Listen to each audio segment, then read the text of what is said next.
Salaamu calaykum waraxmatullaahi tacaala wabarakaatu. Kusoo dhawaada channelkeena ummadda. Maanta qisadeenu waa qiso wejiyo badan leh.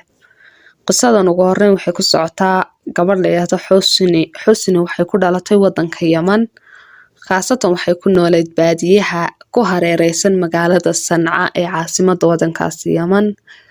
Gabadhan Xusni la yiraahdo waxay ahayd ardayad aktifada xariifada mar walba wanka gali jirtay. Waa adkayd xilligii qisadani dhacday. Dadka baadiyaha ku nool Yaman waxay haysteen dhaqamadoodii hore ee adadka ee ahaa gabdhuhu inaan waxba baran, in gabadha kaliya guriga ay ka shaqeyso ka bacdina la guursado. Aad waxay iskugu soo dhaqanay ka hayeen Soomaalida. Gabadhan laakiin aabaheed aad ayuu la dadaalay, iskuulkii mar walba wanka gali jirtay ilaa ay ugu dambeyntii dhamaysay. Xusni markay dhamaysay weligeed waxay ku hamiyi jirtay inay dhakhtarad noqoto, waayo tuuladoodu waxay ma lahayn wax dhakhtara. Yacni gabadhan waxay ku fikiraysay inay markay caafimaadka barato tuuladooda kusoo noqoto dee gabadh tuuladeedii anfacday. Aabaheed waxay ku tiri waxaan doonaya inaan Sanca aado, inaan jaamacadda Sanca ku biiro, inaan caafimaadka barto. Ugu horreynta aabaheed waa diiday, laakiin maxay ahaytoy ilaa ugu dambeyntii go'aansaday inuu gabadhiisa u raaco Sanca oo reerku halkaa u guuraan xoogaa adhiga intay iibsadaan. Markii hore laakiin dadka tuulada aad ayay uga hor yimaadeen, marnaba ma yeelayn. Ma gabadh baad u raraysaa, berri guursanaysaa, maxay ku anfacaysaa? Yacni waa iska dhaqan Soomaalida oo kale ah. Waxaa dhacday in gabadhii markii guureen jaamacaddii markii hal semester dhigatay bay noqotay gabadh ka cadcad ardaydii kale, ka yacni waxbarashadeedu aad u fiican tahay, mar walba wanka galayso. Maalin maalmaha ka mida marka jaamacaddeedii soo aaday ayaa waxay aaday qaybta library-ga iyo qaybta meydka jaamacadda. Yacni meyd jaamacadda markan ku leeyahay qaybta meydka ardaydu practicalka ku qaadato waxaa ka mas'uul ahaa ninkan wax la odhan jiray Maxamed Aadan Cumar. Maxamed asal ahaan waa Suudaani, waxa uu jiraa 52 sano. Maxamed ka hor intii aan halka ka soo shaqayn waxa maxay ahaytoy uu ka soo shaqayn jiray inuu meydka maydho oo wadanka Suudaana. Waxa kale oo isla shaqadan yacni ilaalinta qolkan jaamacadda meydka ardayda caafimaadka ku baranayso xafidinteeda uu ka hayay jaamacad la yiraahdo Darmaan oo ku taala Suudaan. Sida la ashligeed ninkan markaas jaamacaddani siisay shaqo. Waxa dhacday inay tiri waxaan doonayaa book baan ka doonayaa library-ga. Wuxuu yiri waa caadi marka xiisaduhu dhamaadaan ii kaalay. Zeynab xiisadihii markay dhamaadeen ayay bookii doonatay. Wuxuu hore u soo soco kaalay eego, mar allaale kan maaha kan soo maaha. Markay haatiro bookisa ugu fararsatay meel buu kaga soo booday, afku wuxuu saaray yacni dawo suuxinaysa. Gabadhi waa suuxday, gabadhi buu kufsaday. Intuu kufsaday baa wuxuu bilaabay inay markii dee danihiisa dhamaystino gabadhi googooyo. Gabadhi markii uu googooyay maxay ahayd madaxeedii gooni dhigay, hilibkeedii kale meelo ku kurkuray, lafaha intuu qalajiyo jaamacadda u soo bandhigi jiray yacni ardayda si practical ku qaadato. Waxa dhacday maalintii oo dhan markii la waayay gabadhii reerkoodii meel walba ka dooneen jaamacaddii yimaadeen aabaheed. Jaamacaddu yiraahdo gabadhaydii meeday, in ninkii albaabka taagnaa uu yiraahdo jaamacaddan yacni cidima joogto hadeer ardayda waa la wada fasaxay. Kii Maxamedkii halka ka soo boodo oo yiraahdo gabadhaadu nin bay raacday. Gabadhaadu intay nin la baxsataa doonaysa. Odaygii aad buu u murugooday, waxay dadkii tuuladu kala soo dardaarmeen baa hor yimi. Misana gabadhiisa waa aaminsanaa, ma aadi karayo booliis. Wuxuu is leeyahay sharaftaadii waa meel ka dhac noqonaysa. Waxa dhacday in uu odayga iska tago. Waa la doondoonay bilo markii ka soo wareegtay, sanad kale markii ka soo wareegtay odayga go'aan wuxuu ku gaadhay inuu iskaga tago magaalada. Tuuladii buu ku noqday. dadkii tuulada waxaan sheegaynay miyaanan kugu odhan ha isku bin gabadhi maaha wax la baro.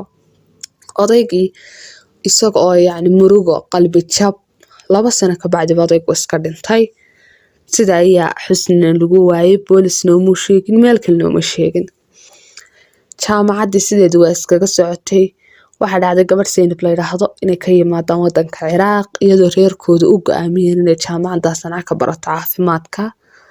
Gabadhi sidii halkii uga baranaysay ayaa gabadhi waxay bilowday inay reerkooda lacag ka qaado. Hooyadeedna lacagtii markay daba gashay waxay ogaatay ninkan Maxamed Aadan la siiyay. Maxamed Aadan oo maxaa lacagta lagu siiyaa? Imtixaanka ayuu uga shaqayn jiray. Yacni maxay tahay wuxuu odhan jiray lacag keen. Lacagtii markay gabadhii ku gurtay maalinta hooyadeed waa ogaatay. Madaxda jaamacadda uga ashkataysay. Jaamacaddiina waa la yara maagmaagay oo ninkan lamana eriyeyno. Xiriir aad u wanaagsan buu macallimiinta la lahaa ardayda. Waxa dhacday maxay tahay markii bariye dhanka soo wareegtay inay Zainab iyaduna library-ga uga baahatay book iyo inay yacni soo iibsato madax buu ka iibin jiray, madax bini aadan oo markaa isagu wuxuu uga dhigayay dadkan yacni jaamacaddu meedadkan ay soo iibsadeen oo si ay ardayda practicalka ugu qaadato. Waxa dhacday isla sidii la mid yiri hadhow ii kaalay ilaa nin wuxuu bartay. Gabadhii waxay tiri waayahay. Dhacday in magaceedii gabadhani waxay saaxiib lahayd gabadh asal ahaan ka soo jeeda Yemen. Saaxiibadeeday u soo sheegtay intayna tegin. Waxay tiri maanta waa ka haraya library-gan ku haraya oo book baan soo qaadanayaa iska sii soco. Gabadhii way iska tagtay isla sidii xusni buu yeelay. Markii bookisa ugu fararsatayba oo istiri soo qaadaba waa ku soo booday afkii wixii u saaray waa kufsaday jirkeedina waa googooyay. Gabadhii baa la doondoonay hooyadeeda jaamacaddii timi gabadhaydii meeday. Aan jaamacadda xiribuuqa nagala bax booliska loogu yeeray. Islaanta markii meesha ka dhaqaaqmay gabadhaydii jaamacaddii ku dhex jirtaa. Gabadhii waa yacni sidii bay lagu waayay laakiin hooyadeed yacni miskiin ma ahayn sidii odaygii xusni dhalay. Go'aan waxay ku gaadhay inay ardaydii bal hadda saaxiibadeedii wareysato. Saaxiibadeed waxay ku tiri markii ugu dambeysay ninkaas u tagtay. Islaantina waxay tiri ninkan mar horena waa ka ashkatay jaamacadda. Waa in ninkan la xidhaa laakiin jaamacadda waa diiday. Islaantii lacag bay siisay laaluushay askartii siisay. Waxayna ku tiri keen maxay tahay waa in la bahalkeeyaa la baadhaa jaamacadda oo dhan. Booliska markay laaluushka qaateen jaamacadda ay baadheen ilaa ugu dambeyn soo heleen qol aan xitaa ogeyn maamulayaasha jaamacaddu. Qolka ninkan ayaa mas'uul ka ah qaybta library-ga ayuu ku yaalaa waa qolka uu ku sameeyo kufsiga iyo dilalka. Ninkan ayaa la soo qabtay. Ninkani isla markii waa qortay maba leexleexan. Ninkani waxaba laga soo helay meeshiisa 16 madax. Yacni madaxyada waa ilaashan jiro halkaas uu ku haysan jiray. Meedkana waa aasi jiray. Lafaha wixii laga maarmi waayo wuxuu ku dari jiray qaybtan yacni ardayda practicalka ku sameynayso inta kalena uu iska aasi jiray. Waxa dhacday inuu ninkani yidhi jaamacadda markaan Umdurmaan joogay Suudaan waxa aan dilay 11 gabdhood halkana waxaan dilay 16 gabdhood. 16 gabdhood ee uu halka ku dilay waxa ku jira Xusni iyo Zainab. Wuxuu yidhi 11 waa ardayda caafimaadka dhigata. Midi waxay ahayd gabadh saaxiibadeed doonaysa aan ku soo gal markaan arkay saaxiibadeedaan madaxa gooyay waa suuxday. Iyadana isla sidii baan yeelay. Waxa kale oo ku jirta macallimad iyaduna. Waxa ku jirta oo kale gabadh Yaasmiin la yiraahdo oo ahayd ninkan jacaylkiisa. Ninkan xaas waa lahaa xaaskiisa waxa kama sheegin laakiin naag ay jeclaayeen Yaasmiin la yiraahdo. Dahabka uu gabdhahan ka furtay iibin jirtay. Hadhowna lacagta kala qaybsan jireen. Wuxuu yidhi hilibka intaan qaado yacni inta uu ku jirtana waa laga iibsan jiro shirkadan ku xidhnaa. Inta kalena dawladka aasi jiray. Inta kale ee jirta waxa weeye ninkan waxaan oo dhan ku sababay oo yacni markii la wareystay wuxuu yidhi horta markii aan 7 jir ahaa hooyaday horteeda ayaa lagu kufsaday. Hortiisa ayaa lagu kufsaday. Wuxuu yidhi ninkii hooyaday kufsaday aabahay horteeda ayuu ku dilay. yacni maalinta ayaa naxdintii iyo naxariistii iga guurtay wuxuuna ku aasay meel aan ariga ku raaci jiray. wuxuu yidhi yani maba markaasaan naxdintayga guurtay maalinta ayaan bilaabay inaan ugaarsado dumarka. garan mayno dumarka waxay ku sameeyeen. hooyadii nin baa kufsaday yani nimanka miyuuba cadhada u qaado isagii yani wuxuu noqday inuu dumarkii nacayb u qaado. sidaa ayuuna ku sameyn jiray. sidaa ayaa ninkii lagu soo qabtay, waxaa lagu xukumay dil, dadka hortooda ayaana lagu dilay.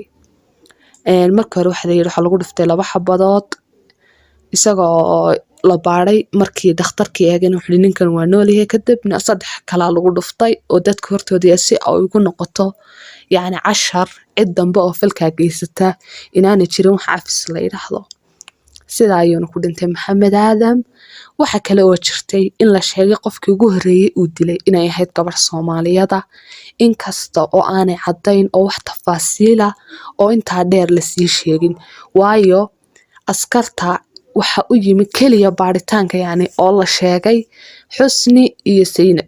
yani 2 gabdhood ayaa ugu caansanaa. 2 gabdhood ee lagu soo qabtay dilkiisa, weliba gabadha Saynab ayaaba dee ninkan qisadiisa soo gabagabaysa. laakiin inta kale waxa la yidhi cid xitaa maclimada cid booliiska maqnaashahooda u sheegtay ma jirin. sidaa ayayna qisada kusoo gabagabooday. waan rajeynaya inaad ka heshay. fadlan channelka subscribe saar, kambalelka furo, videogana like saar. mahadsanid.